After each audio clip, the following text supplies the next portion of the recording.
December 1943. By this point in time, the Allies had possessed the initiative for over a year. After a string of catastrophic defeats such as the Battle of Stalingrad, Tunisian Campaign, the Battle of Sicily and subsequent invasion of Italy, the Battle of Kursk and subsequent Soviet counteroffensive, as well as the rapidly accelerating Allied bomber offensive, Germany and its allies were in a severely weakened state. All arms of the Wehrmacht were in a critical situation. This was especially true for the Luftwaffe. From January to November 1943, the Luftwaffe lost 3,773 aircraft on the Eastern Front and 8,161 aircraft on the Western Front, for a total loss of 11,934 aircraft. This amounted to 15.47% of its strength each month.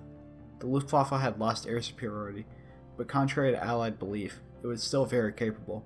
On the evening of December 2, 1943, the Allies would learn that the Luftwaffe could still launch devastating attacks.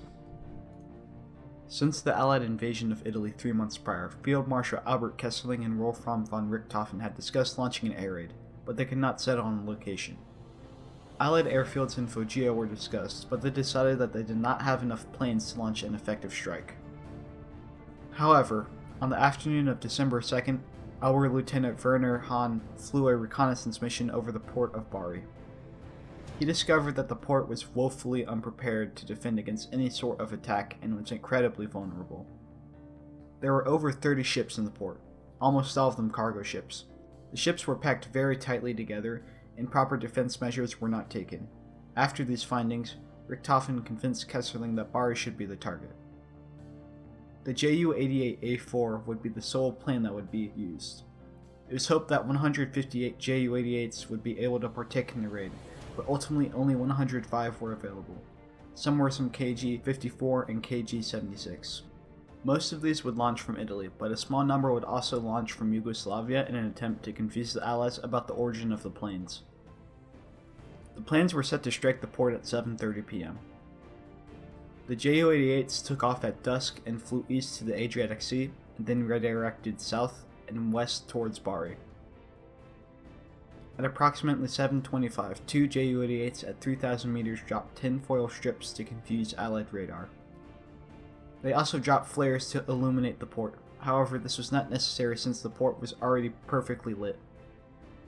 At 7:30, the first wave, led by Oberlieutenant Gustav Tuber, had reached Bari. They were amazed by the number of ships and just how well the port was illuminated. The necessity to aim carefully was largely gone, considering it would be very difficult to miss. The formation came under some anti-aircraft fire, but it was little more than a nuisance. The bombers quickly began dropping their bombs. More waves of bombers reached Bari and dropped their bombs. Scores of ships were quickly destroyed.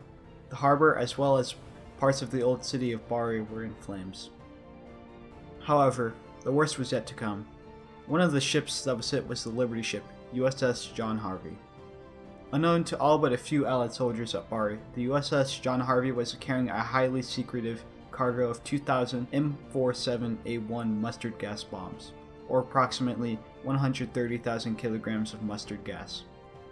The United States and Britain had decided to have chemical weapons in hand just in case Germany had decided to use chemical weapons themselves, which they never actually did. The USS John Harvey soon exploded, spewing the gas in all directions, as well as contaminating the water. In total, 16 merchant ships were sunk, carrying more than 31,000 tons of cargo, though 3 were later salvaged. 12 more ships were damaged and the harbor was closed until February 1944. There were approximately 2,000 military and civilian casualties, 628 of which were victims of poison gas. By comparison, the Germans lost just one Ju-88.